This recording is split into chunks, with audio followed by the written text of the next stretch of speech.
Shrutikanta Foundation is a charitable society which was established in September 1991 in memory of Shrutikanta who expired in January that year.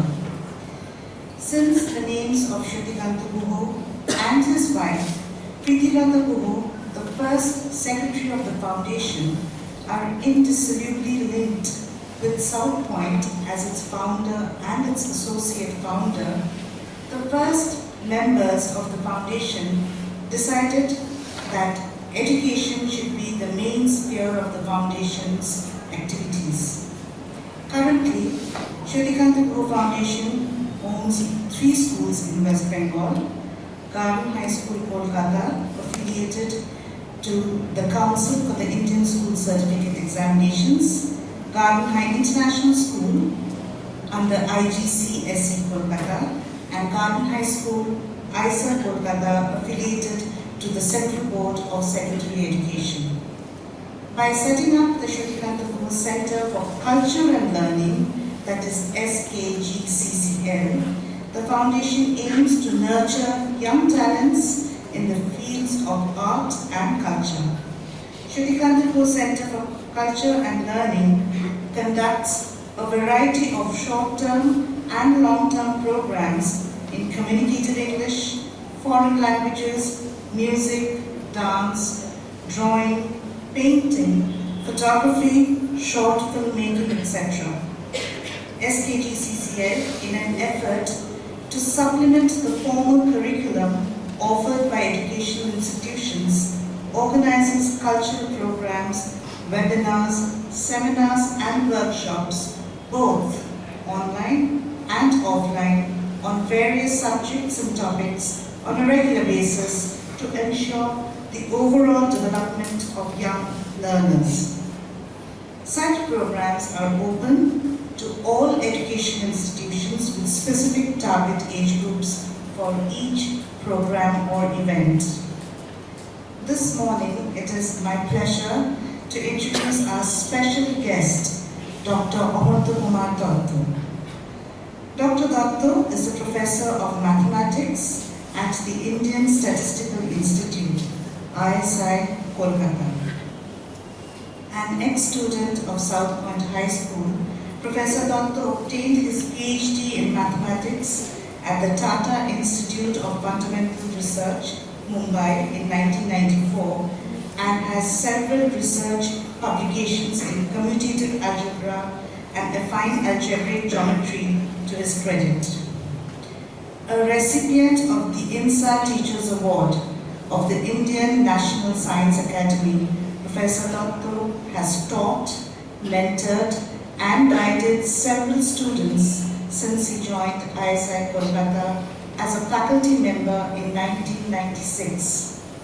The famous young mathematician, Professor Nina Gupta, is his master's and PhD student, who became the youngest mathematician to receive India's highest scientific honor, the Shanti Swarup Bhatnagar Prize. For the past 2 decades, Professor Dutta has also been regularly delivering lectures and writing articles on topics in history of science, especially on ancient Indian mathematics. He is the recipient of the first Satish C. Bhatnagar Award in History of Mathematics of the Indian Mathematical Society. He has been teaching History of Mathematics in Ancient India and Science in Modern India in the 1-year Anthology course at the Ramakrishna Mission Institute of Culture, Kolkata. We are really thankful to Dr. Dutta for taking the time out of his busy schedule to be here with us. As part of our token of appreciation, we'd like to offer him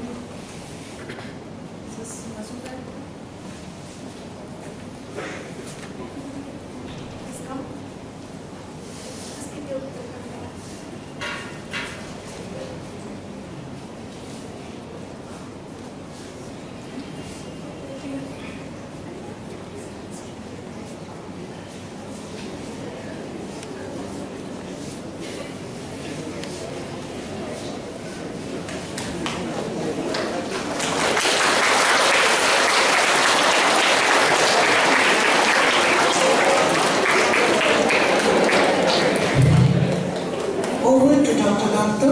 Please come, sir. We'll have a pin drop. May I have a pin drop silence here? As we call Dr. Dutta to begin his session.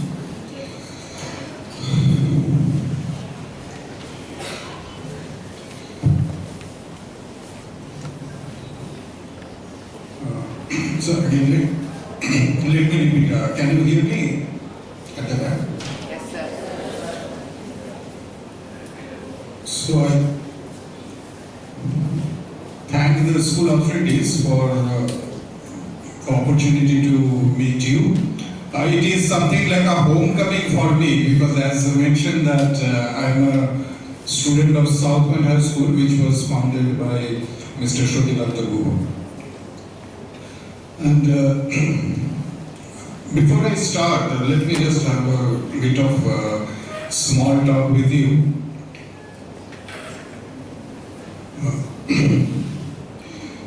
So, since South Point is mentioned, one of the memories of the school which I cherish is there were some legendary teachers in particularly in mathematics and physics.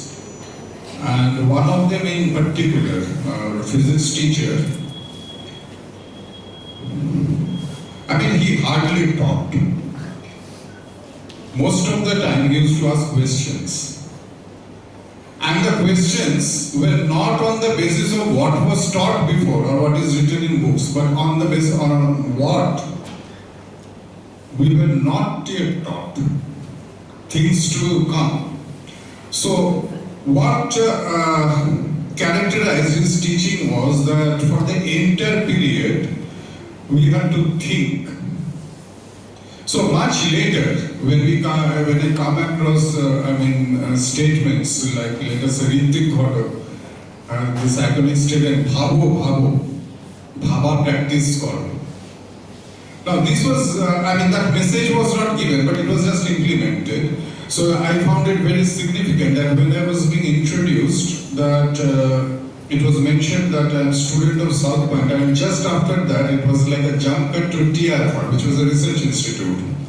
And this movement from South Point to TIFR, it was absolutely smooth because of that approach. And it was very amazing that at the level of class 9 and 10, how a training in research was given. And the teacher I'm referring to is Anjan Babu, who passed away last year. And the other thing which characterized the teaching of Anjan Babu, Ashu Babu, Shamadar Babu is that they were absolutely holistic. That let us say when a mathematics class is going on or physics class is going on, it was not restricted to mathematics and physics. Suddenly they jump to something else. So in that spirit, so let me discuss certain things which are did not directly related to the topic. One is the date, the 26th September. Today is a birthday of a great personality. Do you know whose birthday is today?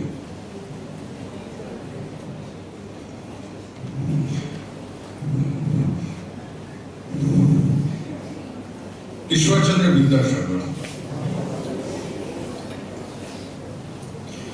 Now, he is known by two names. One is, of course, Vidyasagar, ocean of learning. But there is another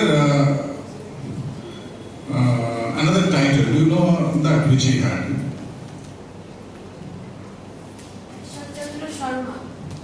No, I am not talking about the formal name. See, like Vidyasagar. Vidyasagar সঙ্গে আরেকটা জিনিস বলা হতো। So that is in Bangla. Daya Sagar. So what I am saying that this Vidyasagar, ocean of learning, doesn't capture him. Ocean of learning together with ocean of compassion. And this combination, because you see sometimes this learning, ocean of learning, it brings ego. And and that gets balanced if you have the quality of compassion. So one should remember the two things simultaneously. So ocean of learning and ocean of compassion. So this is about the significance today. And what was yesterday was an important day. What was it about? Mahalaya. What is Mahalaya about?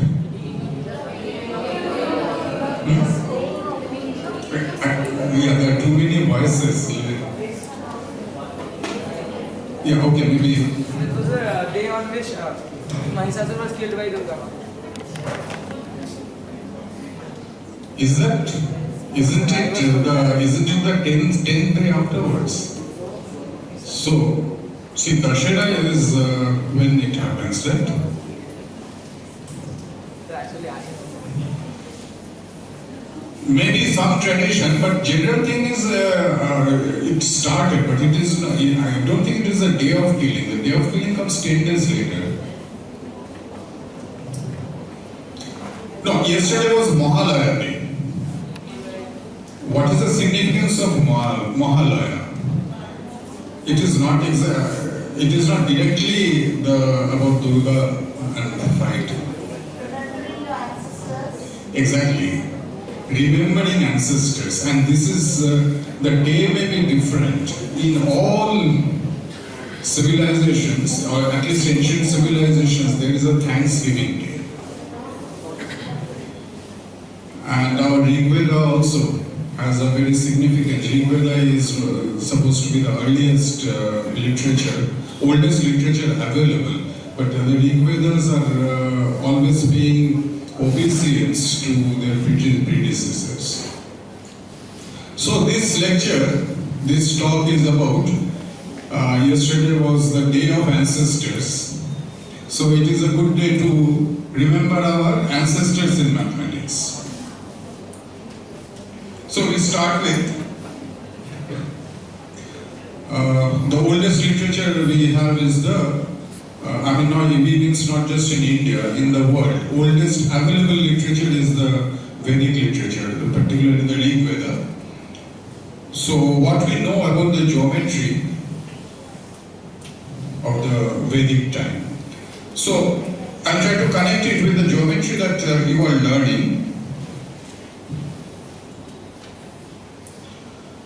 So you have started doing compass and straight edge constructions, right? That like how to bisect a side. So what you are told is that you can use only a compass for drawing arcs and a ruler for drawing straight lines. The ruler is not to be used for measurements. So for instance, you are given a straight line of, let us say, length 10 centimeter.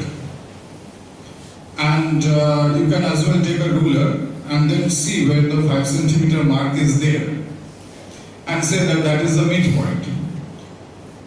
But you don't do that, or rather you are prohibited from doing that.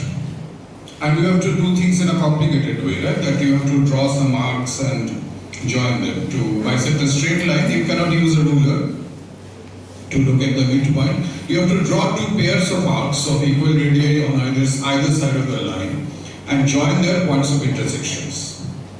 Similarly, to bisect an angle, you cannot use a protractor.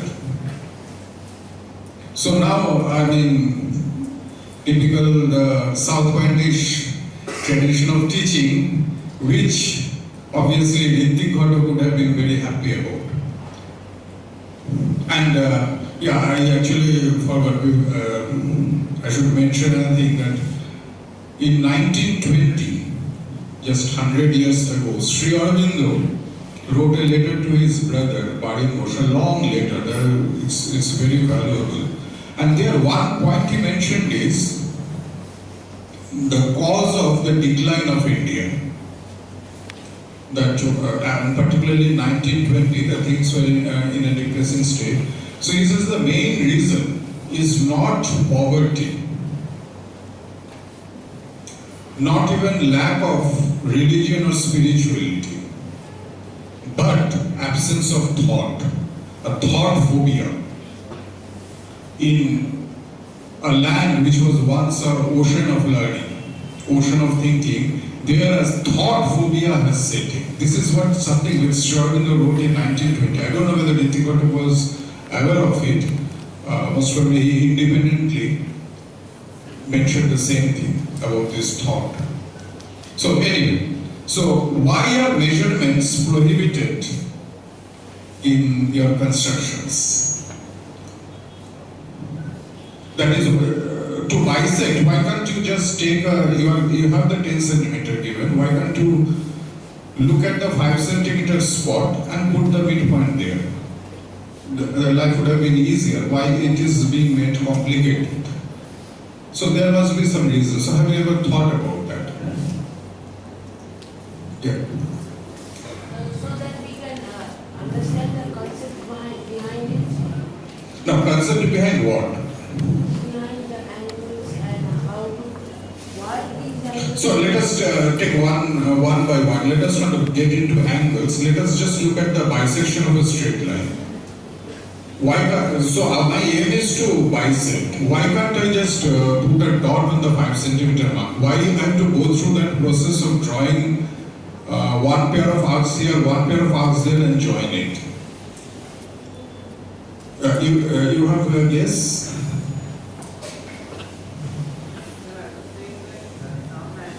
Hey, when you are talking, you...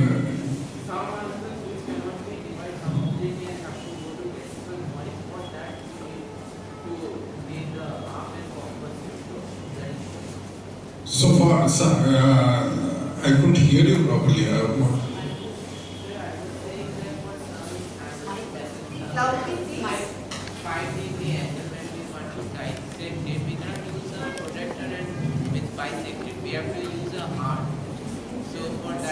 No, why not?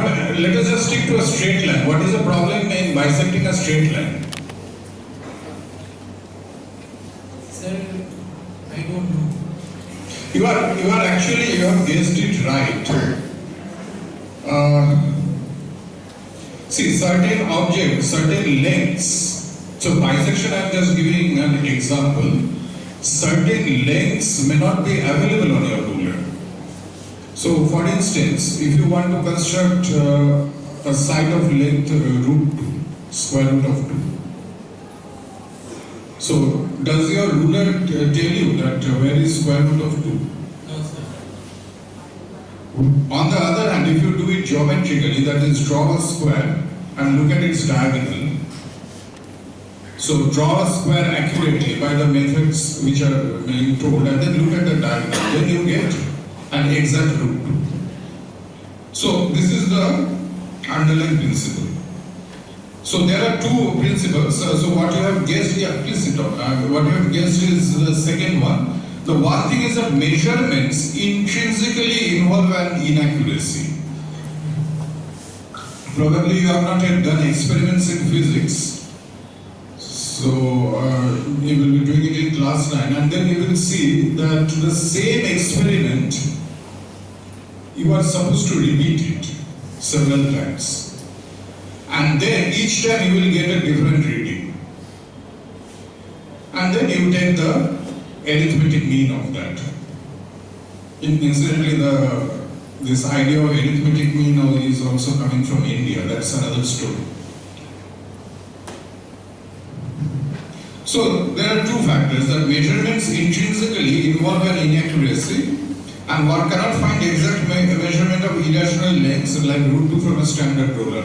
Now, if you are fine with approximations, then it's okay. I mean, you can just use the ruler and do the midpoint. But if you want to be too accurate, then adopting these methods become necessary. Now, this is something which you keep in mind.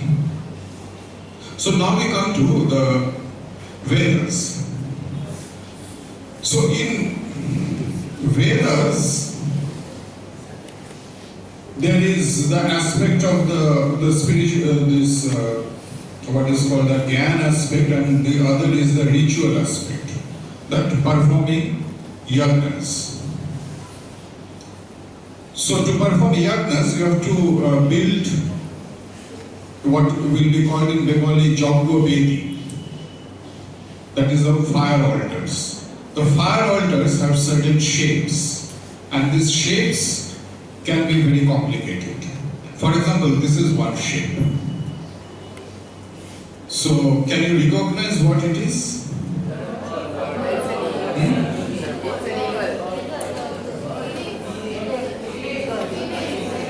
What?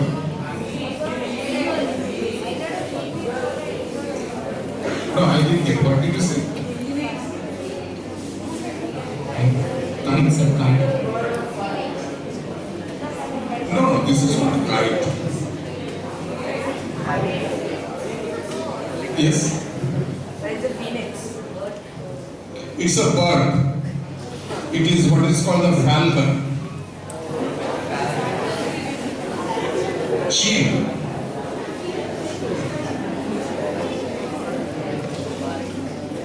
So, why does the fire altar have to look like a falcon? So, I'll give you a hint. First, let me, I probably will not know this, that what is the first word in the Vedas? Do you know? It is very significant in the Rig Veda. It is Agni. Agni meaning. That is significant. Agni. Why Agni is the first word in the Vedas? So, so I think I'll tell this. The Vedas is a spiritual journey. When you have to undertake any important thing, it can be even in terms of knowledge, acquisition of knowledge. What is the first thing that one requires?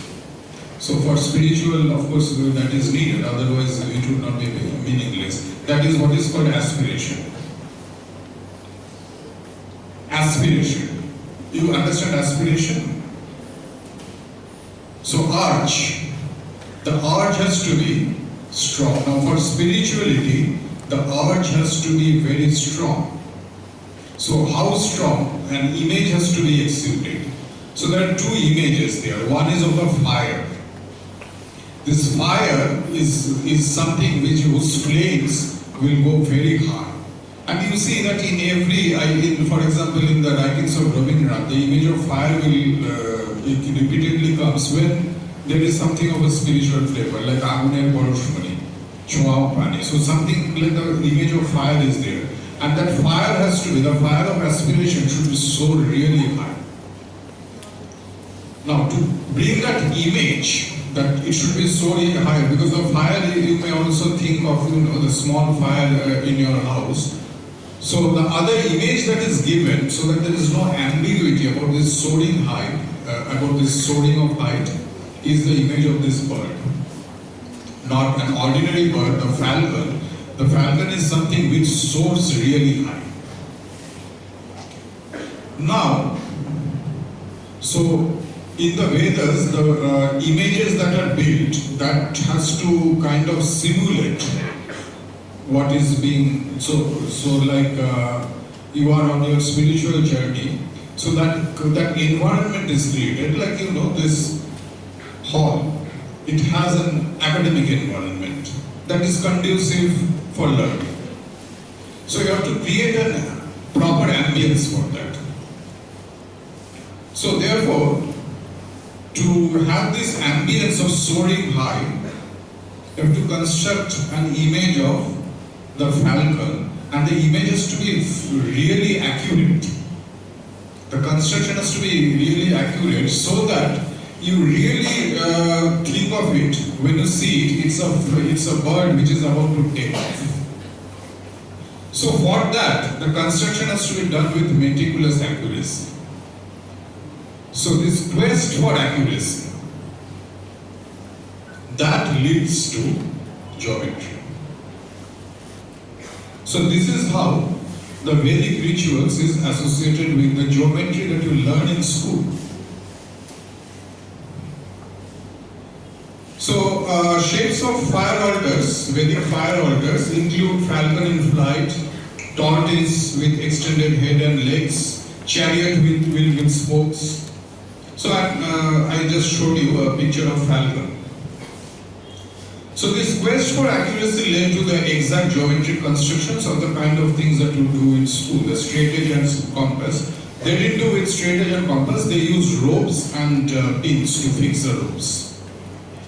And all these things used the so-called Pythagoras Theorem. You know what is Pythagoras Theorem. Why I am mentioning so-called is because Pythagoras Theorem, now it is known, is not due to Pythagoras. Somehow the name has stuck to it. Pythagoras Theorem was known in various ancient civilizations, many centuries before Pythagoras, including Indian civilization. It's not just the Indian, it was known in Chinese, Babylonian, Egyptian, all these civilizations. Pythagoras theorem was known much before Pythagoras. And these constructions often involves, you know a little bit of algebra, right? So it often involves algebra in geometric form. Now this is something which you have to get used to. That you kind of think of mathematics in a compartmental way. That geometry is something which is taught in certain periods of your schedule, and it is there in certain books. Algebra is here, arithmetic is there.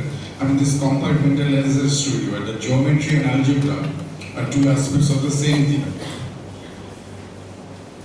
There is another last thing which is of historical flavor. This geometry, how do we know about the geometry that we will be talking about?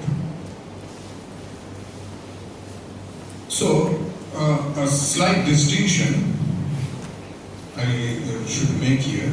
You know that there are some, how many Vedas are there? 4 Vedas. What are they? Rig Veda, Sama Veda, Yajur Veda and Atharva Veda.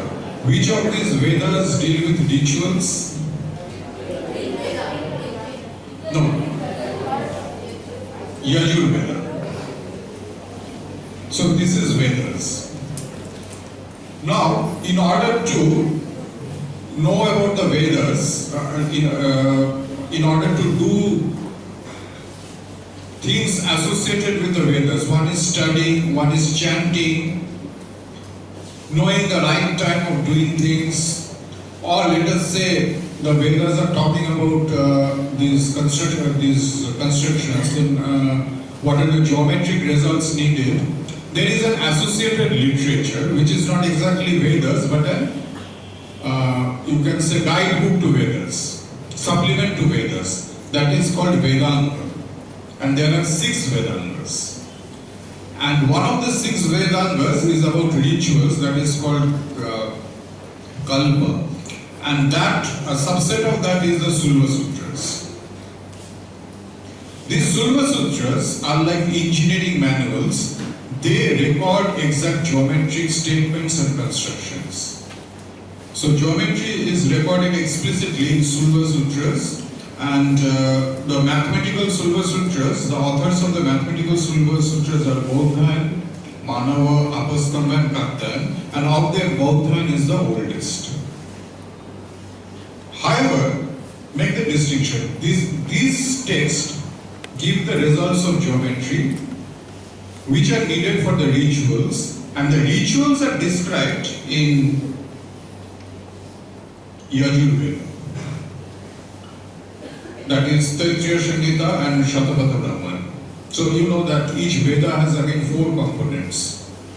One is the Sanghita, Brahmana. Brahmanas are like commentaries, Aranyaka and Upanishad. There are 4 layers. So Brahmanas are commentaries and Sanghitas are the real thing. So now, because sometimes you will hear that I read the Vedas, I have not seen any mathematics here. So what is a counter to that? So then whatever I am saying, are they correct or not? If you read the Vedas, if you read Yajur Veda, you will not get this geometric statements in Yajur Veda.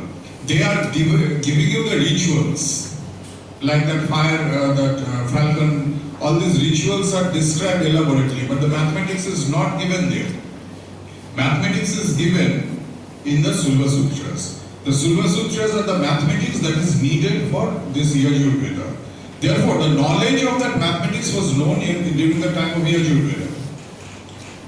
What is the dates for Yajurveda? That is controversial, so let us not get into that. Now, what is the image that you have of Pythagoras Theorem? It is about right angle triangle. That about the diagonal of a right angle triangle, not the diagonal, the hypotenuse of a right angle triangle.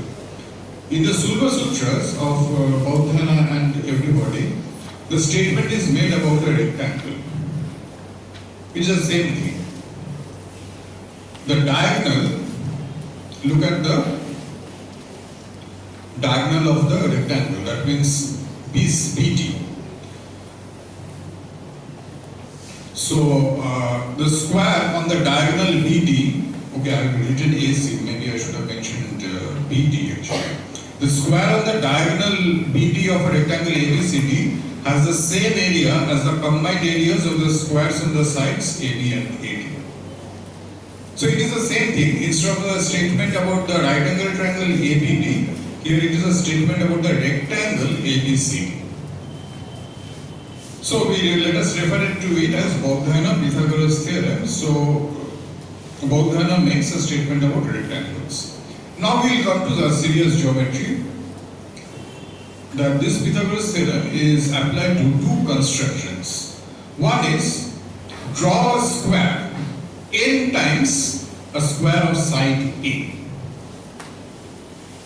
So what is the area of that square? So you are given a square of side A. Now draw a bigger square which is n times the given square. Then what will be the area of the bigger square?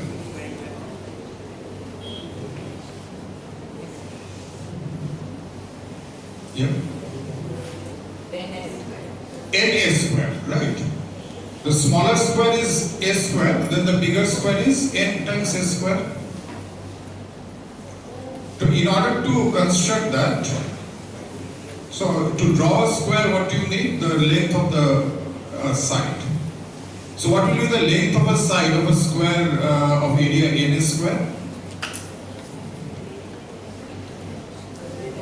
Root n times A. Now you see that you will land into a problem. That root n. So even forgetting about that issue about measurement is always inaccurate.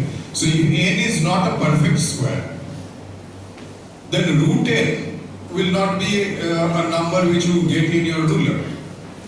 So like if n is 10, then you don't get root 10 on the ruler. So you need some roundabout way of doing things. So this is one construction, and another construction is draw a square which is equal in area to a rectangle of lengths A and B. So the rectangle of length A and B has area AB. If you have to convert it into a square, then what would be the side? Root AB.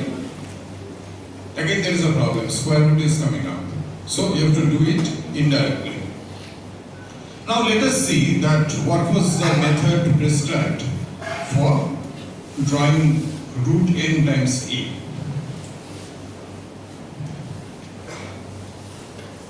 So now I suggest that you draw this isosceles triangle. So what you do is that if you are given A, length A, then you can get 2A. I don't have to elaborate, right? That with the compass, given A, you can accurately draw 2A using a compass, 3A, any interior multiple of A. So you can draw n minus 1 times A. So you draw n minus 1 times A, that is your base, the BC. BC is n minus 1 times A. Okay? This is the base of the isosceles triangle that you have to draw.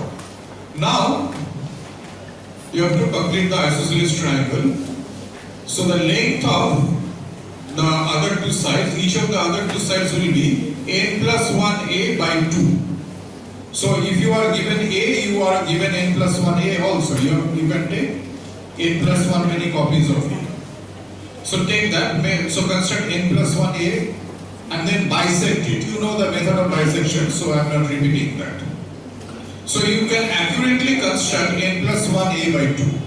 So now they draw two arcs, each of length n plus 1 a by 2, one with the center B. So with center B, draw an arc of length n plus a by 2 and another arc of length n plus 1 a by 2 with center C, and then see where they meet, call that E. So you have got an isosceles triangle whose lengths of whose sides, each of whose length sides are n plus 1 a by 2 and n plus 1 a by 2, and the base is n minus 1 a.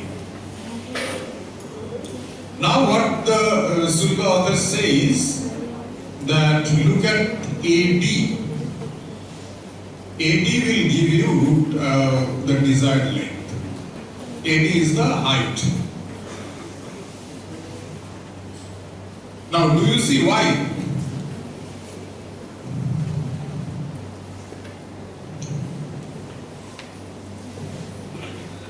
So,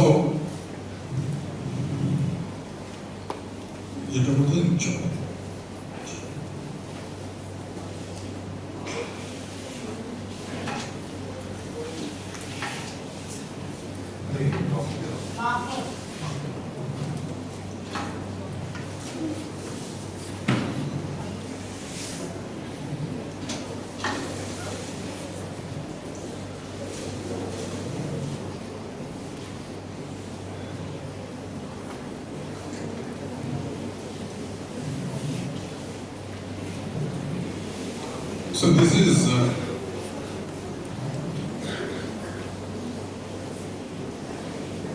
n minus 1 a by 2, and this is n plus 1 a by 2. This is B, this is A, there's no, you know this is a right angle. So what would be the length of this? They had said that this is the required length. Now you see whether this is right. What does Pythagoras Theorem tell you? The square of this, AD square,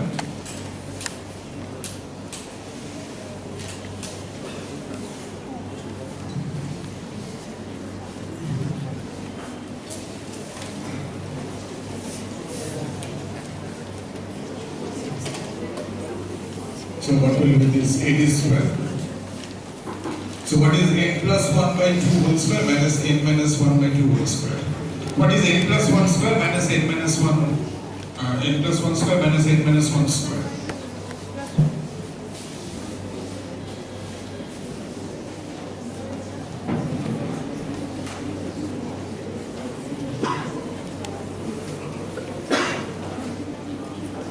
What is n plus 1 whole square minus n minus 1 whole square?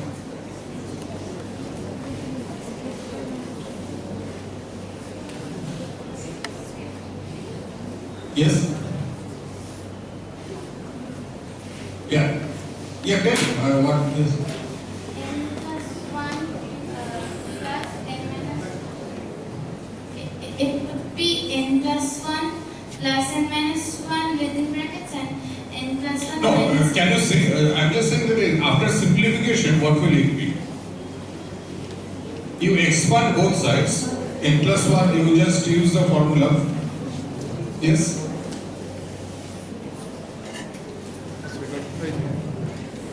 It will be n square. This will be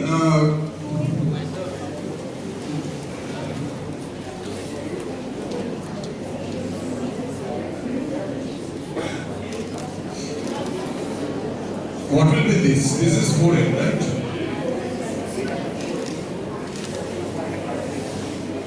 So this by 4, that will be n. So the whole thing will be n squared. That you will see. So therefore, AD equal to square root n, that's A.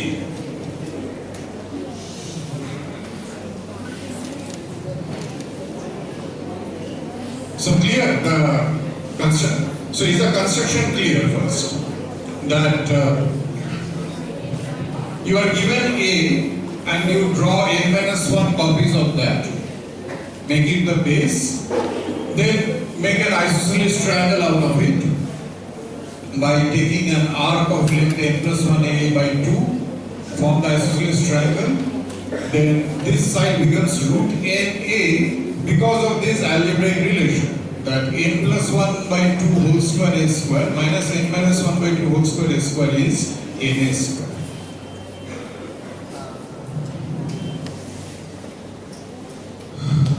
So you see that when they are describing the construction, they just say that you take AB. That is all that is said in the Sulbasutras. Now when you read it, when you analyze it, then you see that what are the things involved. That Pythagoras Theorem is involved, because here you are using Pythagoras Theorem, and what is involved is algebraic formula. So now you see what is the meaning of geometric algebra. That is algebra in geometric form. This formula is not written anywhere in the Sulbasutras or anywhere in Vedic literature. This sort of writing using symbols that starts in the 7th century with Brahma-Gupta. This formula, etc. Or maybe with, to some extent in Aryabhata also. But this is hidden, this is implicit. In some sense, what you can say is that this diagram, this is a geometric expression of the algebraic formula. That this, there are two ways of writing this algebraic formula. One way is this, and the one way is to draw this diagram. That this is the right angle triangle, then this is this, and this is root NA. So writing this is an indirect way. Drawing this diagram is another way of writing this formula. This is something which you are not used to, but this is a new way of thought. This geometric algebra, represent algebra geometrically. This is what the mathematics of Vedic time is about.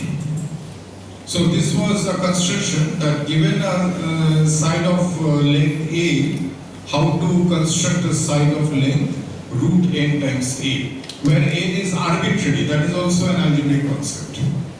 That normally in other civilizations they will work with specific examples. But here you see arbitrary number is taken. Next we look at the construction of a square equal in area to a given rectangle. So the original rectangle is this one.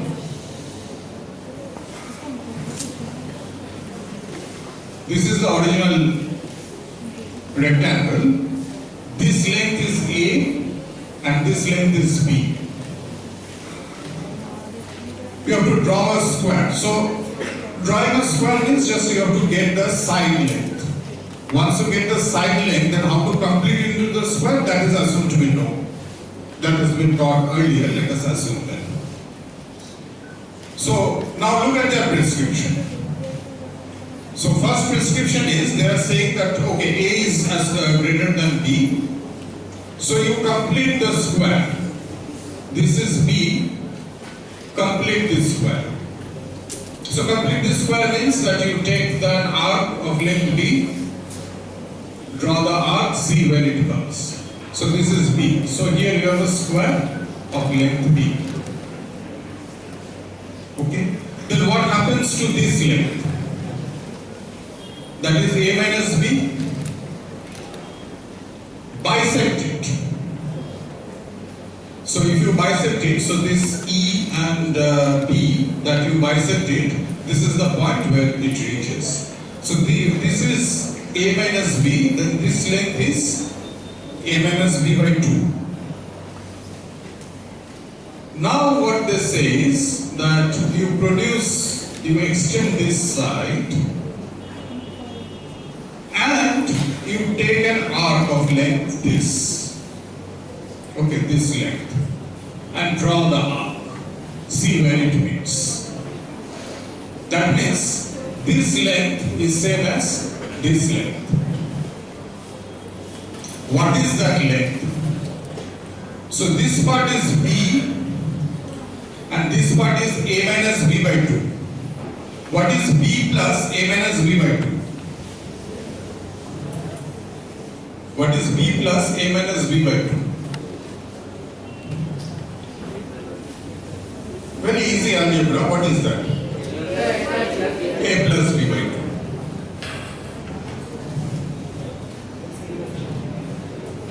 So you have got an arc of length A plus B by 2.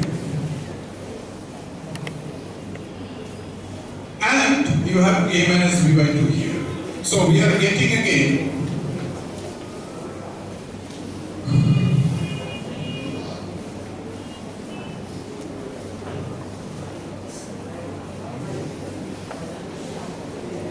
by all this is A plus B by 2 and this is A minus B by 2.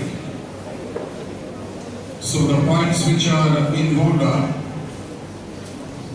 E, G, and that point is I. Then what is this length? That means what is IE square? IE square equal to A plus B by 2 whole square minus A minus B by 2 whole square. What is A plus B by 2 whole square minus A minus B by 2 whole square? Basic algebra, yes? AB. So IE equal to square root of AB. So this is how they obtain an exact construction of square root of AB. A is given, B is given. How to get root AB exactly without using ruler? This is the method. Involves Pythagoras Theorem and involves this algebra.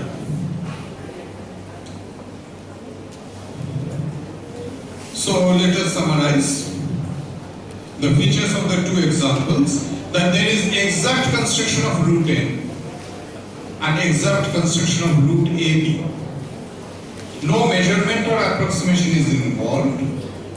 It uses Bauthana's version of Pythagoras Theorem and it uses geometric expressions of algebraic formulae. N square, in the first case it was n square equal to n plus 1 by 2 whole square square minus n minus 1 by 2 whole square square. And in the second case AB is A plus B by 2 whole square minus A minus B by 2 whole square. And the n is arbitrary, it is not numerical, which is also an algebraic thinking. So now you see, so this is also a matter of mathematics appreciation, the amount of sophistication.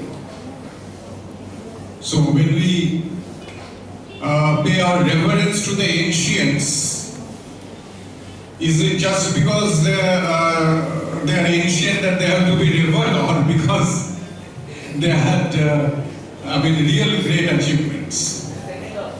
So you see the level of sophistication in their geometric thinking as well as algebraic thinking. And I have to say this because that often intellectuals, even Nobel laureates from Bengal, they make misleading statements that there was no sophistication. I have looked at the Vedas, there is no sophisticated mathematics, there is no indication of any sophisticated mathematics there.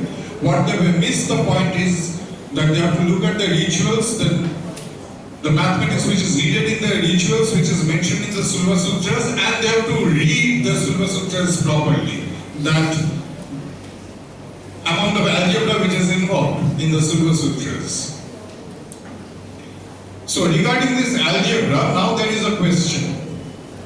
Suppose somebody asks you, that did the Vedic mathematicians, did they know algebra? what is the answer to that? You see that sometimes the question has to be made precise before you can get a correct answer. So you have to ask a counter question. What do you mean by algebra?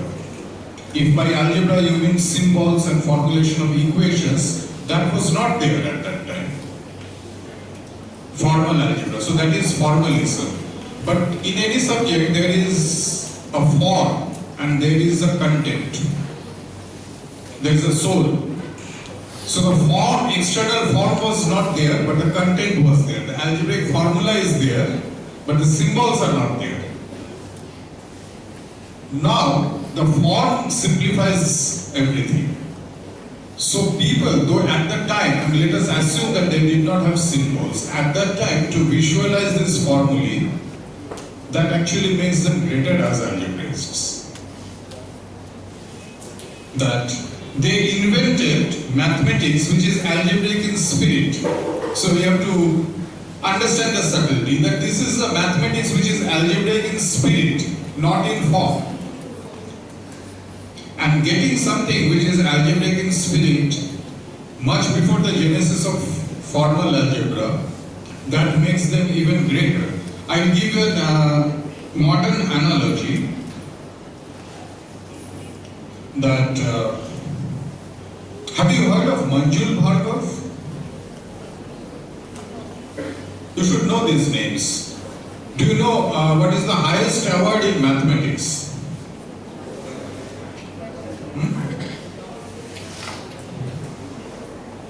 The most prestigious award in mathematics in the world. It is called a Fields Medal.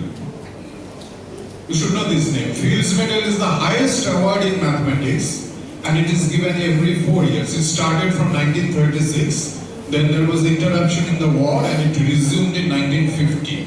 And from then onwards it is being awarded every 4 years. And the first time an Indian mathematician, mathematician of Indian origin, who got the Fields Medal was in 2014, Manjul Bhargav. So he got the Fields Medal in 2014 and then later in 2018 another mathematician of Indian origin got his Akshay Venkatesh. So Manjul Bhargav's name you should be knowing, and in the YouTube you will see plenty of talks addressed to children of your level from Manjul Bhargav, which are very interesting. Now Manjul Bhargav, have you heard of the mathematician Gauss? Gauss. So Gauss had something called a composition law, which Manjul Bhargav had generalized and simplified.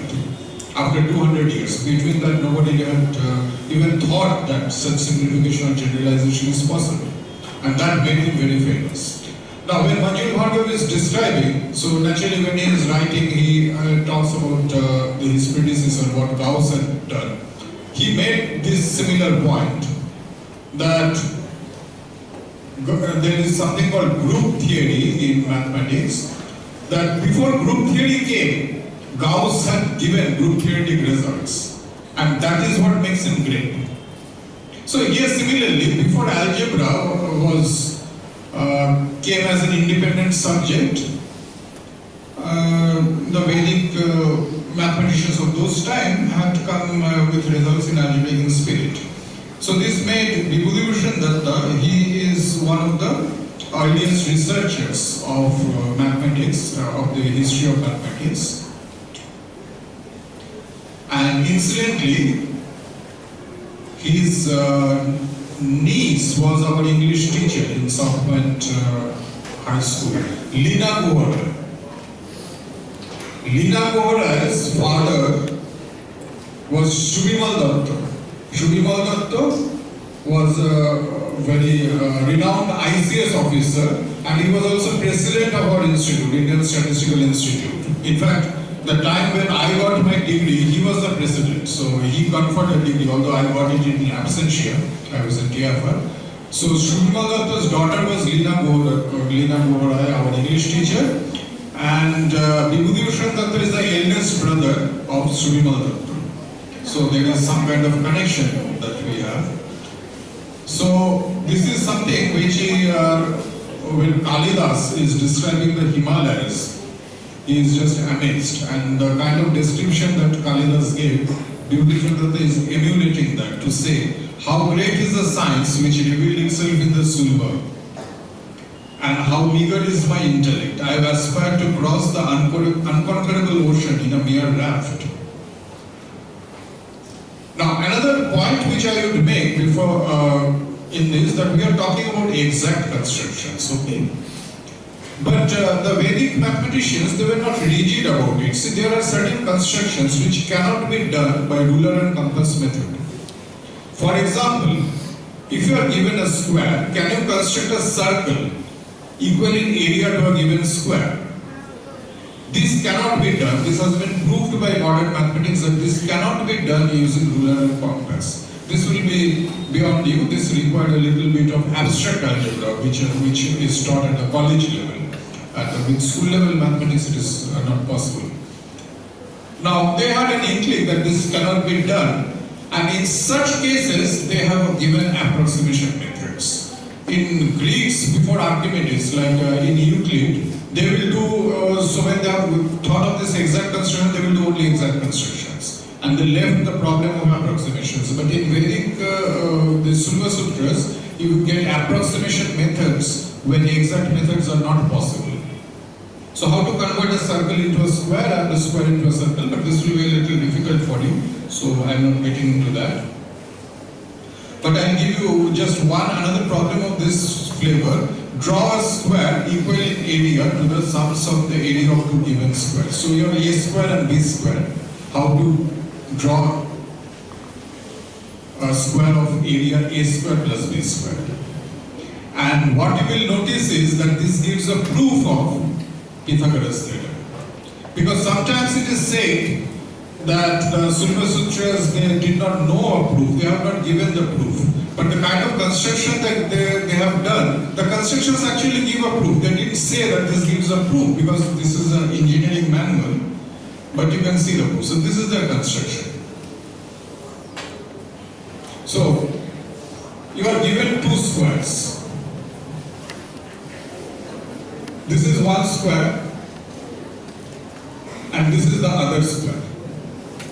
Okay? This is the first square and this is the second square.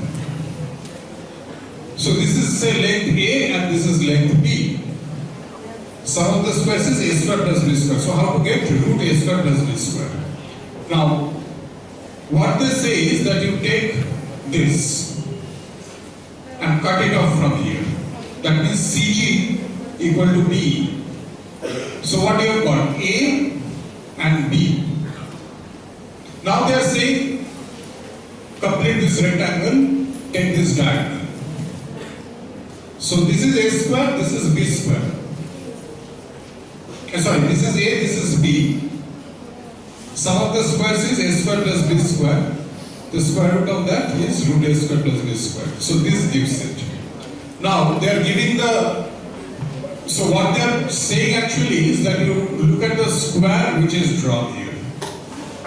Now if you look at that square, that actually gives you a proof, because how it is obtained. That you join this and then let us say draw the parallel and we'll see where it meets and you complete this square. Now this I am leaving you as exercise, because you see that not everything should be spelled out in full details. What I will do is suggest is that you draw this diagram and then prove that all these triangles are congruent. This side, this triangle is congruent to this triangle and congruent to this triangle and congruent to this triangle. So all those four triangles are congruent. This is something you try to prove. Okay, I am leaving it as an exercise. Now assume that then what you are getting is that originally you have this area. Originally you have this area, okay? From that area you are cutting off this triangle and replacing it by this triangle.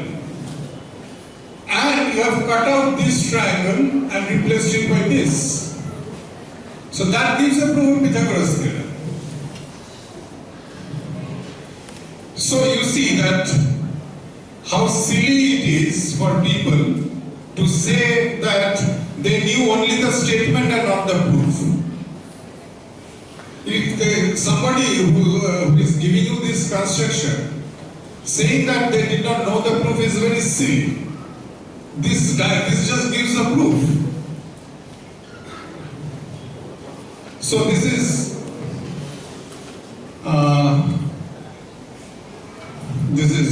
the proof of Pythagoras theorem in the Sulbasutras.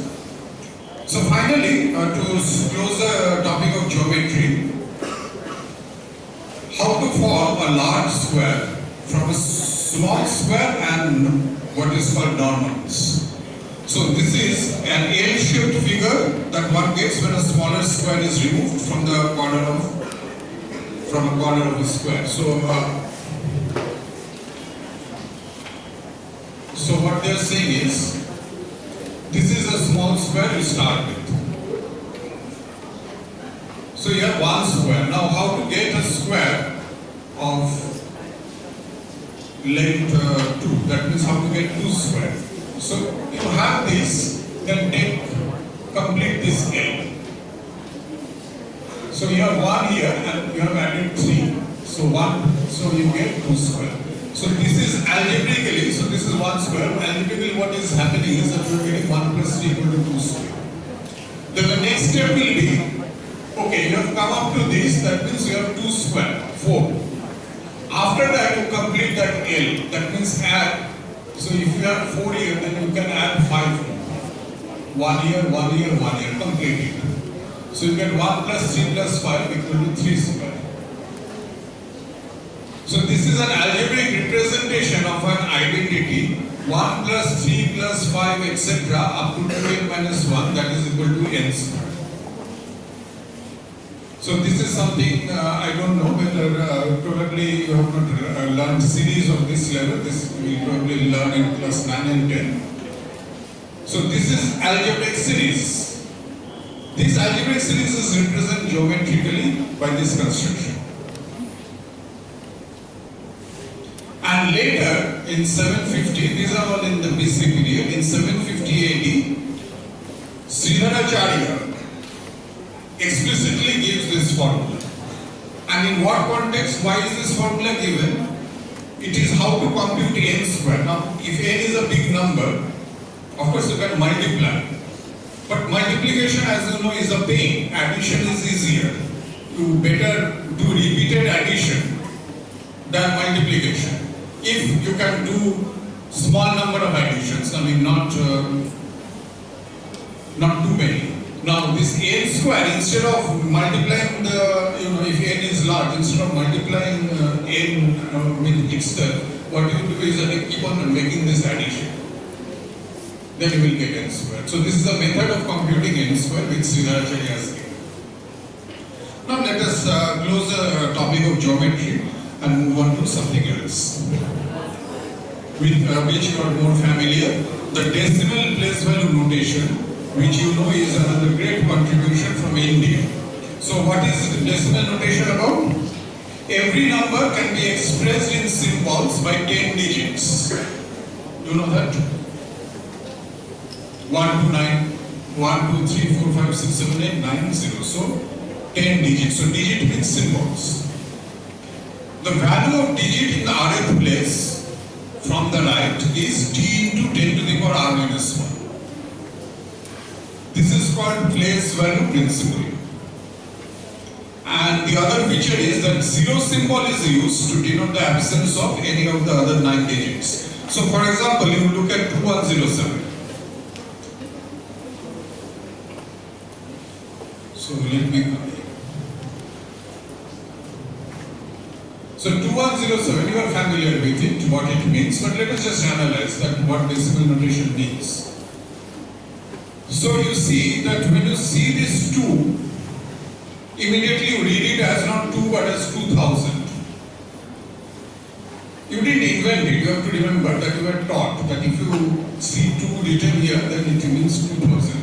But this idea occurred to somebody that when I write 2 in the 4th place, it will mean 2000. This is an idea. This is place value idea. It is not that this idea comes naturally, otherwise you would not have the Roman, you must be knowing Roman way of writing numbers. You know, first is I, then 2 I's, then 3 I's, then I and V. So this complicated way of writing, why such a complicated way of writing and not this simple way of writing? Because it involves an idea. This idea didn't come. It's a great idea, the place value, that 2107, if I write 2 in the 4th place, it will mean 2000. If I write 1 in the 3rd place, it means 100. And if I write it just means 6. But there is a problem that let us say 2107. So I write 2 and 1 and 7, then it will look like 270. So how to make sure that when you are writing that 2 is really in the 4th place? If something is missing here, then you put a symbol there, that is a 0 symbol, so that 2 occupies the 4th place. So that also needed a stroke of genius, the concept of 0 as a placeholder. That was one stroke of genius, and there was another stroke of genius later, which you find in Brahmagupta, that thinking of 0 as a number in its own right, as 1 minus 1. That's another story, which we will not talk about. So this is decimal place value notation. And another thing which is not so well known is that even these symbols, that 1, 2, 3, 9, 0, these figures, these are also of Indian origin. So you think of them as English, that they are English, because the way you write 1, 2, 0 in let us say Bangla or in Hindi, they apparently look different. But all these things have a common origin. That from the what is called the Devanagari script, that got slowly deformed to the Arabs, and then eventually. So, for example, let us say. So initially 3 used to be written like this, then to write it faster, this concept came, that make these curves. Now you see, if you look at the Indian symbols closely, they will be just, that really looks like, just select a particular script, it really looks like this. So it is historically known that even the symbols, from the Indian symbols, the Arabic symbols, there was a slight deformation into the Arabic symbols, and the Arabic symbols got changed to the final modern numerals. So these numerals are called Arabic numerals because they learned from Arabia, Europe learned from Arabia, but now that they know about the Indian origin, it is often referred to as Indo-Arabic or Hindu-Arabic numerals. So, the digits are the features that, as you say, that why decimal notation is great compared with other ways of writing numbers, that there's one symbol for one digit. Okay, one symbol for one digit. You are got used to it, but let us say any other symbol you are familiar with. Let us look at the Romans. When you are writing 4,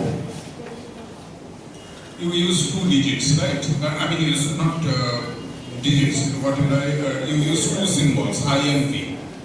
But here there is this unique symbol for 4. So one symbol for one digit. This is something very important. You know about something about Babylonian, that there are 2 symbols, one for 1 and the other for 10. And they have the place value representation. The Babylonians also got the place value idea, that every number you write in the base 60. But why the decimal notation is superior to the Babylonian notations? Place value is not just one idea. Because they did not have 59 distinct symbols for the 59 digits. How do you write 59? You write, so for the basic digit, you use 5 tens and 9 ones.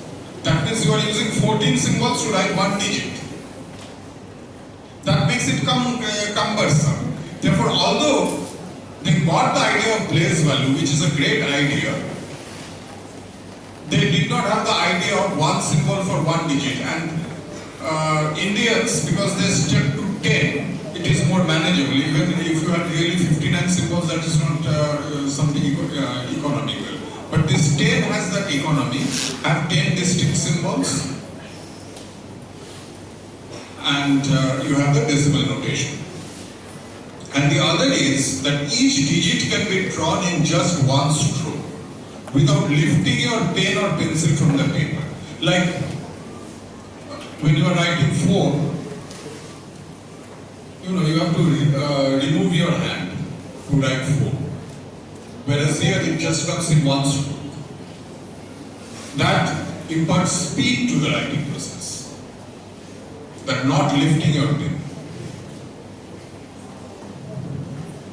Look at the economy in expression in decimal notation. Now these are things that even if you read literature, like have you read Satyajit's Akbar in Gopal? Have you really read the story Pterodactyl? Yes, sir. Yes, sir. So there, even to read Pterodactyl deep, to really appreciate each and every portion, you have to understand the decimal notation. There this example is given about 888. It requires to write in the Roman system 12 symbols. This is mentioned here. Yes, sir. And how do you write 1 million in the Roman system? You know, Roman system, the last is n, that is 1000. So just imagine how many times you have to write n to get 1 million. Which actually practically means that you are not going to write 1 million in the Roman system, that these are numbers beyond them. And in the decimal notation you can write it at ease.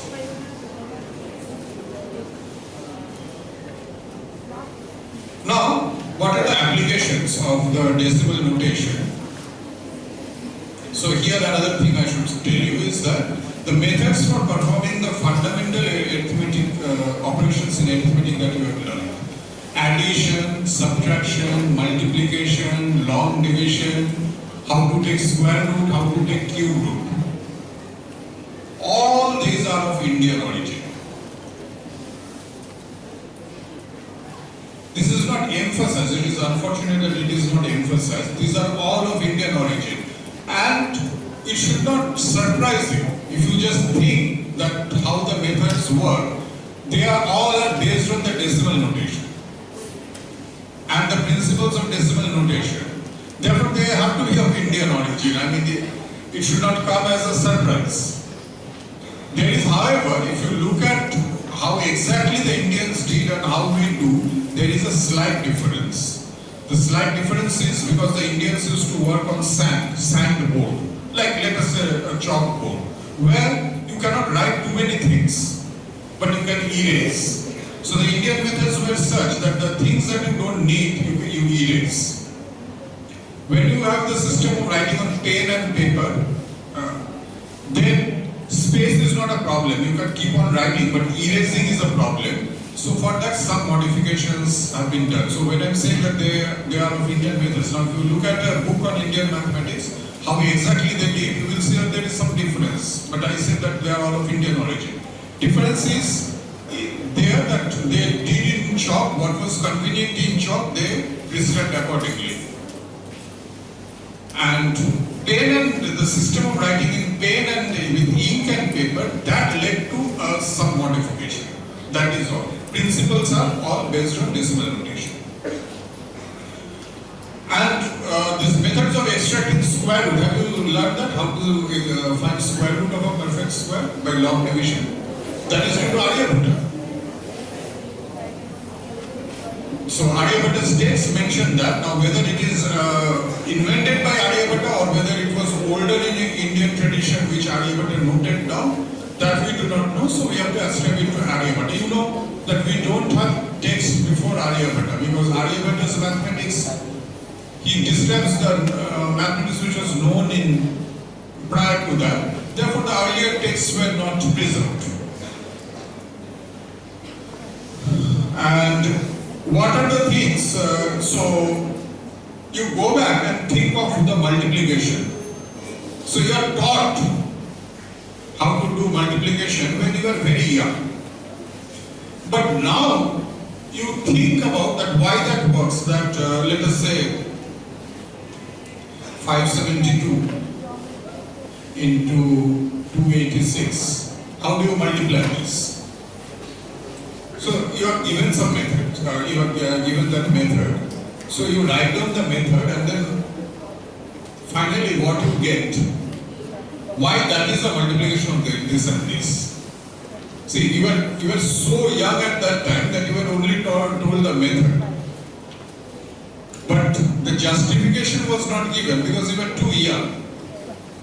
But now, having learned some amount of algebra, you should be able to justify it, that what you are getting here at the final stage, multiplication means something, okay? Why that is the product of this and this? It's a method of finding, but why that method works? Now you use your algebra to justify it. So it involves various principles, various laws in algebra. For example, distributive law. A into B plus C is A times B plus A times C. That is used. The principle of decimal expansion is used. So this decimal notation and algebra, these are used for making these rules of multiplication, division, etc. Square root. See, you have been told, do this, do this, do this, do this.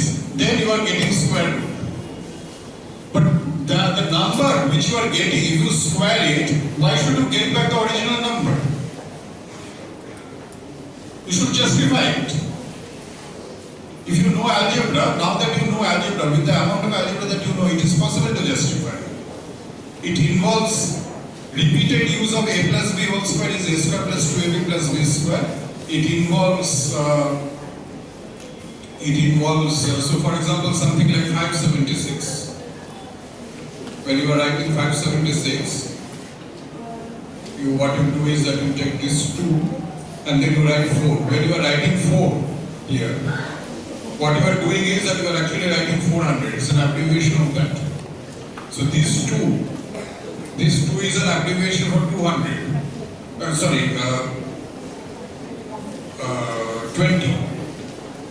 And this 20 and this is 400. So after that what you do is that you double it and you get this 4. So you know that 2AB, you are actually using the 2AB thing to double it and then you use 4 into 4 into this. So 400, this is 176.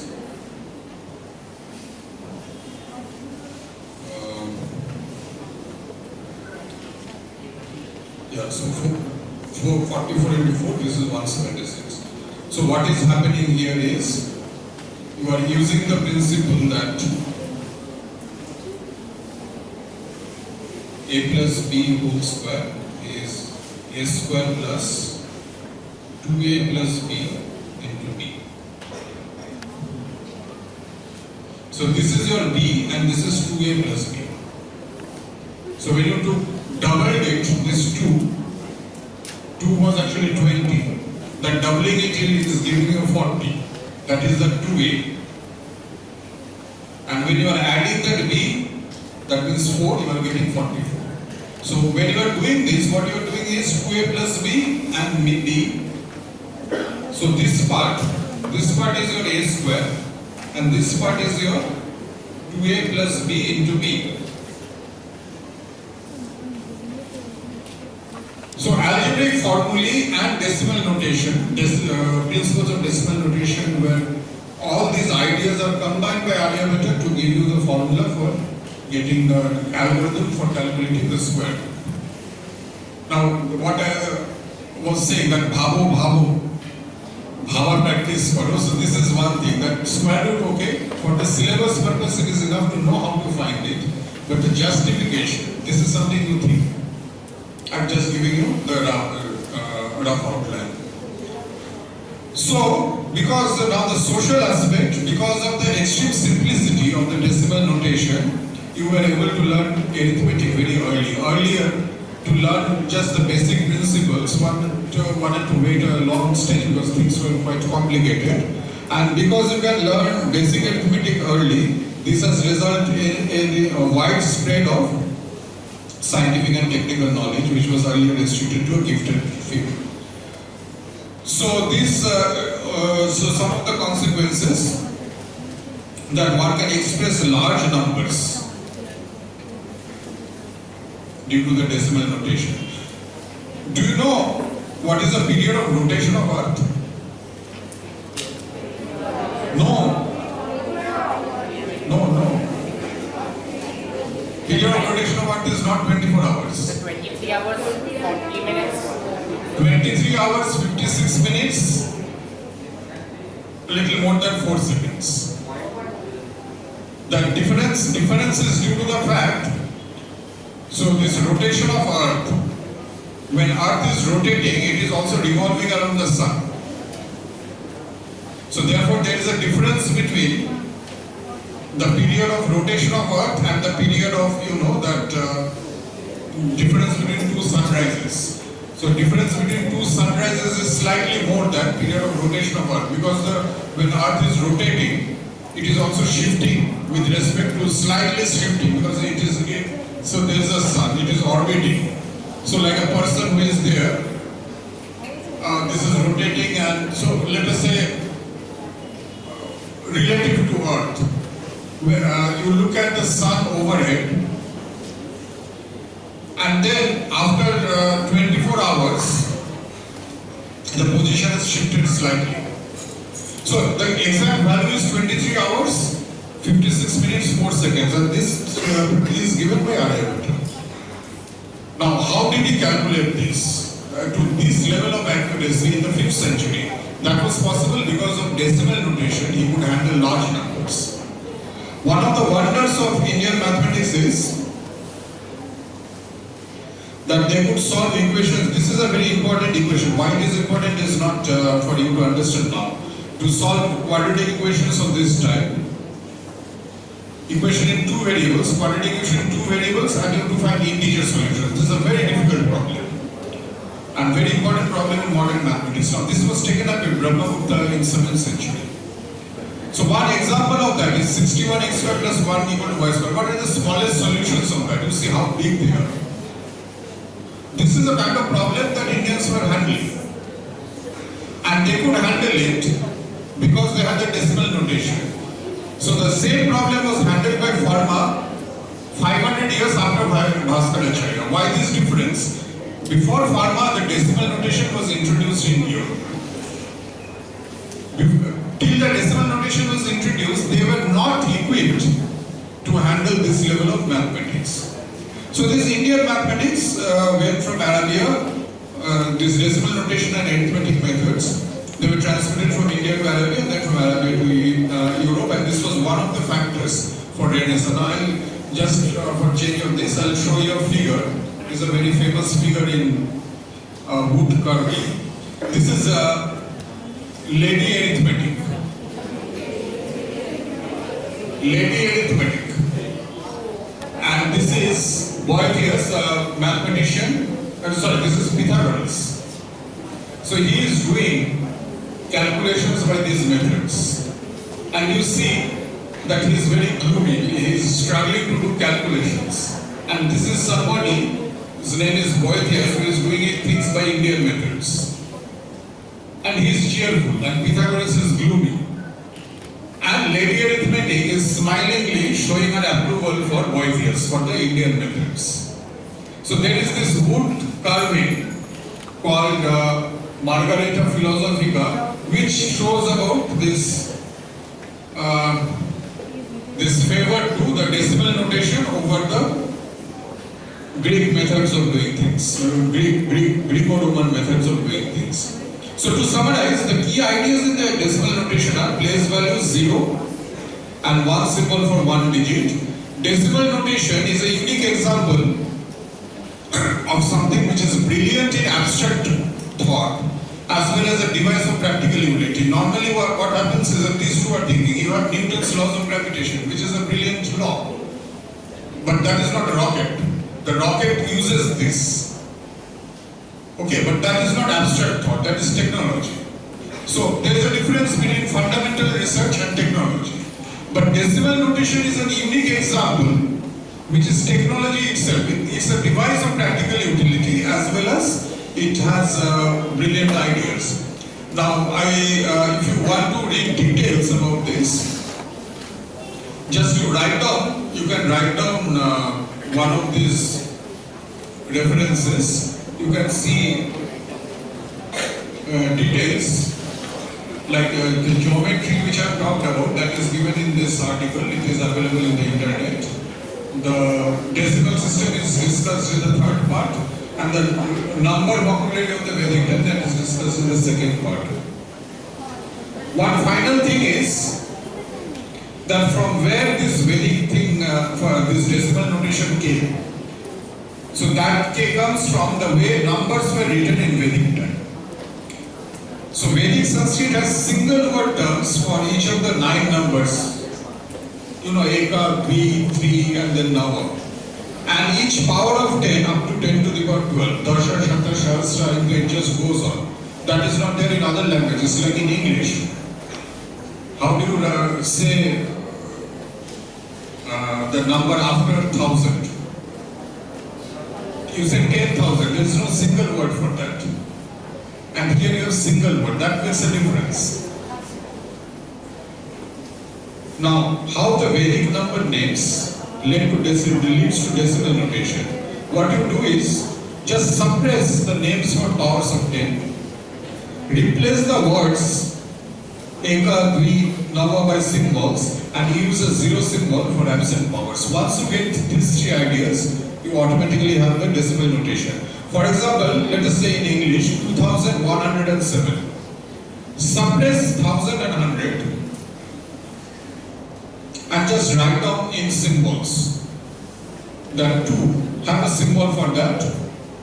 So you have that symbol 2. You have a symbol for 1.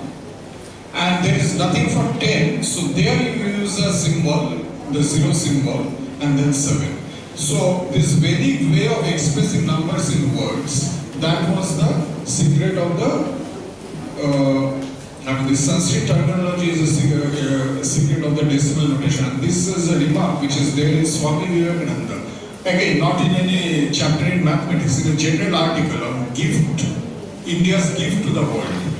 He says the 10 numerals, that is a decimal notation, which is a very cornerstone of our present civilization, was discovered in India under in reality Sanskrit words. So what it means that the decimal notation is just Sanskrit words. Finally, let us come to metaphysics or let us say spiritual literature. Sri Ramakrishna was having a conversation with Bankim Chandra Chakravarti. And there he was saying that you have to first realize God, and then other things. When he's saying this is interesting. He used the analogy of the decimal notation. So even to sit in a discourse of Sri Ramakrishna, you need decimal notation and understanding the decimal system. So I will conclude with this. So the Indian philosophy, one of the great ideas of the Indian philosophy is that the universe is a manifestation of one Brahman. Unless you realize the one's Brahman, you know that it is said Brahma Satya Jagat Mithya. What it means? Jagat is not Mithya. If you have the link with the Brahman, then the world is a reality. But without that link, it is false. It's a shunya. So the analogy is that the many zeros form a large number only if it is preceded by 1. Otherwise, the zeros don't have any meaning. So this is what Ramakrishna was telling Bankim Chattopadhyay in English translation. First realize God, then think of the creation and other things. If you put 50 zeros after 1, you have a large sum. Erase the 1 and nothing remains. So it is the 1 that makes the many. First 1, then many. The point I am trying to say is that even in the philosophical discourse, in darshan, you have the decimal notation gives you a convenient analogy. So this is significant that one of the greatest sages of India or the world is talking to one of the all-time greatest literary figures. And in that conversation, he is using, trying to explain one of the greatest spiritual principles using one of the greatest mathematical ideas. So the four grades are involved in this conversation. So thank you for your patience. If you have any question, you are welcome to ask.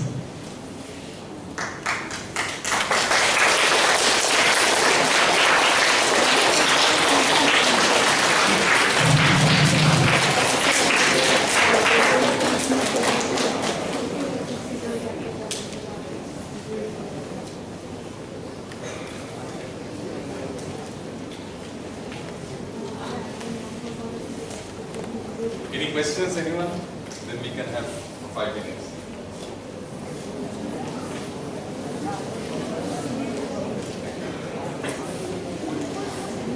You can also ask a related question, not necessarily about the slides.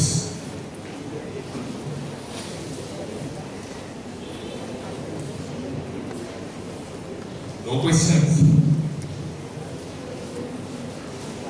Not used to. See, I'll tell you one thing.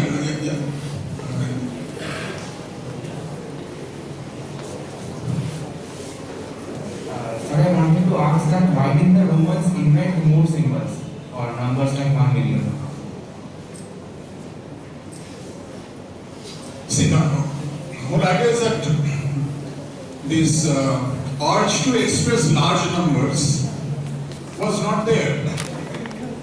And see, unless you have decimal notation or something of that sort, how long will you go? So let us say after n, you have another symbol for 10,000. Then so what? Still 1 million is quite far, right? So even having a symbol for 10,000 would not have helped. So you really needed a symbol for, let us say, all the powers of 10. Now this idea that you have to have a symbol for each power of 10, that idea didn't come to any civilization. And in the Vedic civilization, this idea came that you have a word for each power of 10. Single word. That is what makes the big difference. And the point is that you will see that in mathematics, in many areas of mathematics, Indians were almost like a millennium ahead of other civilizations. And much of it is due to the decimal notation. Because of decimal notation, they could do things which were beyond other civilizations. This I am saying in arithmetic and algebra. Greeks were very great in what? Geometry. Geometry is a different ball game. So the absence of decimal notation did hamper that. So they did wonderful work in geometry, but not in algebra. Algebra and arithmetic, the greatness was in India. That is due to the decimal notation. And geometry, Indians were great only in the Vedic period. In post-Vedic period, you don't have that much of great geometry as compared to the Greeks. Only exception is Brahmagupta had some brilliant results in cyclic quadrilaterals. Otherwise, the Greeks were definitely far superior. Vedic geometry was great, but post-Vedic geometry is, not only India, other civilizations also, they don't compare with the Greeks. But here there is one thing, the Greeks had reached a saturation in geometry. After that, they could not have progressed further, because further progress needed algebra. You know about this Cartesian geometry, coordinate geometry. that is expressing geometry in coordinates. So before that idea came in 17th century, you needed algebra to develop considerably. And the Indians had the right instinct. They didn't bother so much about geometry. They focused on algebra, and that came handy during the time of Renaissance. And coordinate geometry came, and then again there was a resurgence in geometry. In 20th century, there was another resurgence in geometry. You may have heard of the expression algebraic geometry, that is doing geometry algebraically. There was another phase of algebraicization of geometry in 20th century. You know, you have heard about Nina Gupta, and her work was in this area, the borderline between algebra and geometry. So, what I'm saying is that first geometry, then algebra had to be developed. This was developed in India. However, you don't hear so much because Arabs took Indian arithmetic wholesale, and that went to Europe. But algebra, Indian algebra was so advanced that it was beyond the Arabs. So Arabs could take very little of it. So the amount of algebra that went from India to Europe is much less than the Indian progress in algebra. The two things have to be distribution. The world owes to India decimal notation and arithmetic. Absolute. But algebra, it is not that Europe got the knowledge entirely from India, because it went through Arabs, and Arabs were mathematically not that strong to understand the heights to which Indians reached. So there were many things which Indians did, which Arabs didn't copy. It was beyond them. And so it is unlikely that Europeans were aware of the developments which took place in India. They had to reinvent many of the things.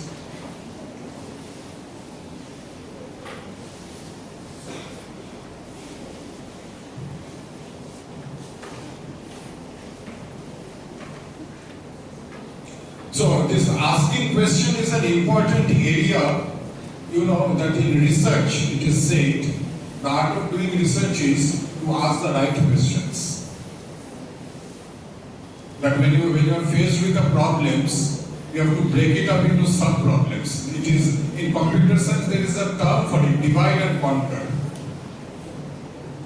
Break a problem into smaller things. So to do that, so when you are faced with a big question, then you ask a sub-question.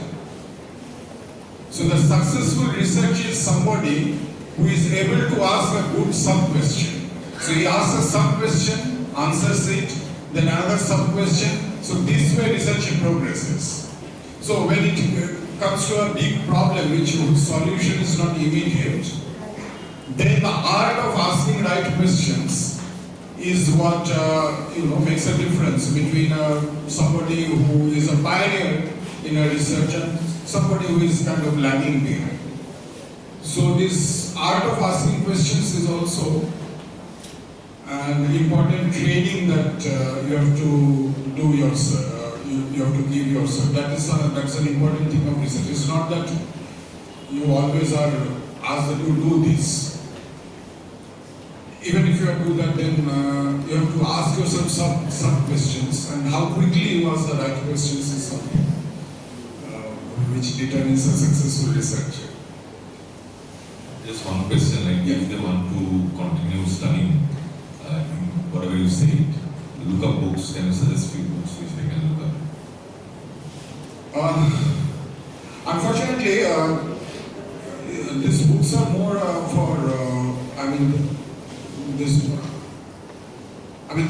there may be too dense in historical things which may not be needed. What I would suggest is to read my articles with the references which I have given. So there is an excellent mathematics magazine called Bhavna. You know what is Bhavna means? On the one hand it means thought, but it also means the composition law of Brahmagupta which I was talking about. And which Manjul Bhargava generalized.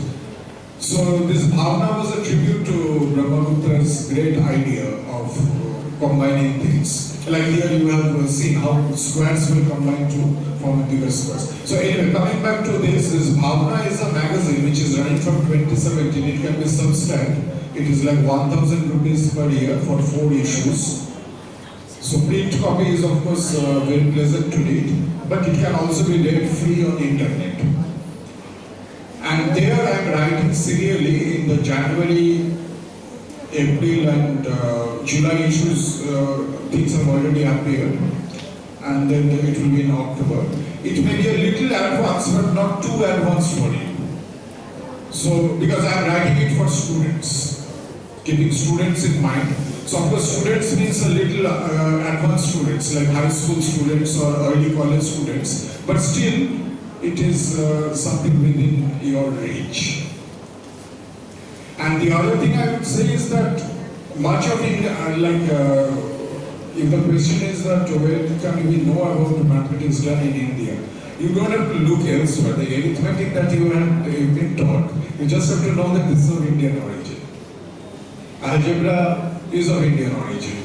Though, as I said, that there is a little doubt that how much of it has actually fractured and come back. But at least Indians did all the things that you learn, like symbols, equations, formation of equations, and positive numbers, negative numbers, zero, and laws of operations, like A equals 0 equals 0, all these things were done in India. And many things were done in India in algebra which are beyond you, even when you reach class 12. And you are free to contact me on email. So if you have any question later, you can I can write down my email address. So now or in future, so if you have some questions about today's talk which come to you later, or about the articles which I am suggesting, my articles in Bhavna, if you have any clarification, you can contact me by email. amartya.28@gmail.com.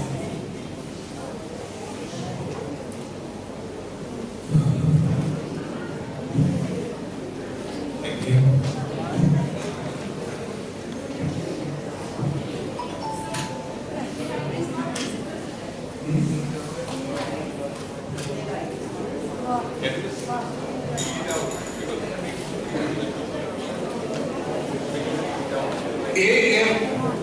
Amartya, okay, all small letters. Amartya, Amartya. Then dot, then 28 at gmail.com. The 28 has a significance. Why I chose 28? Because 28th February, what is the significance of 20th February?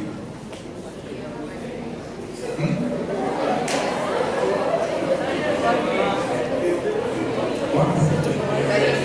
See, when is my birthday, I am not expecting you to know that. So, that could not be the answer.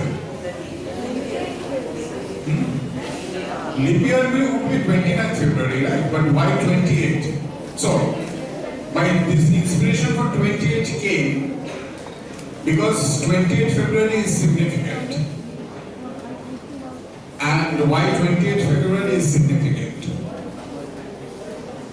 It is a national day, but in between there is a word, National Dash Day. What? National Mathematics, so that's a interesting guess, but National Mathematics Day is 22nd December. Birthday of Ramanujan.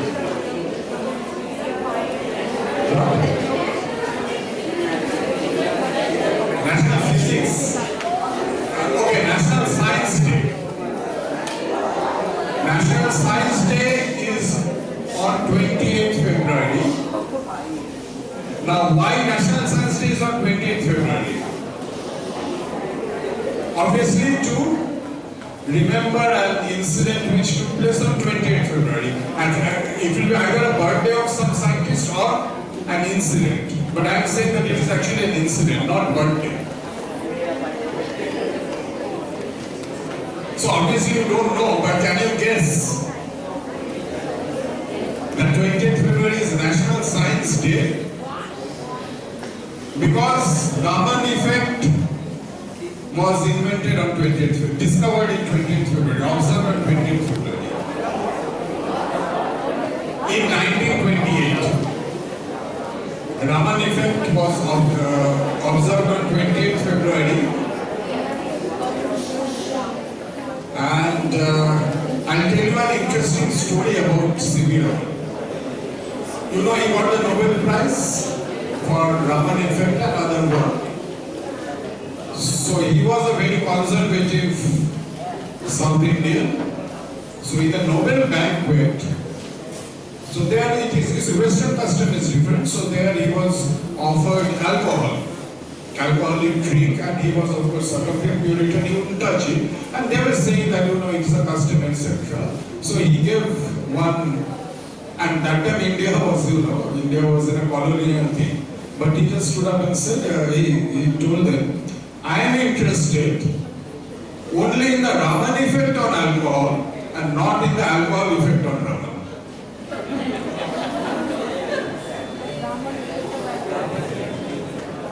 So this is similar. So that is 28th February. Thank you so much for this very, very interesting presentation that we had today. I'm sure, Dr. Dutta, you've inspired many of our students here to look more into the matter. And while they could think of a question now, questions will arise, I guess, in their minds. And thank you so much for taking this session. A big round of applause for that.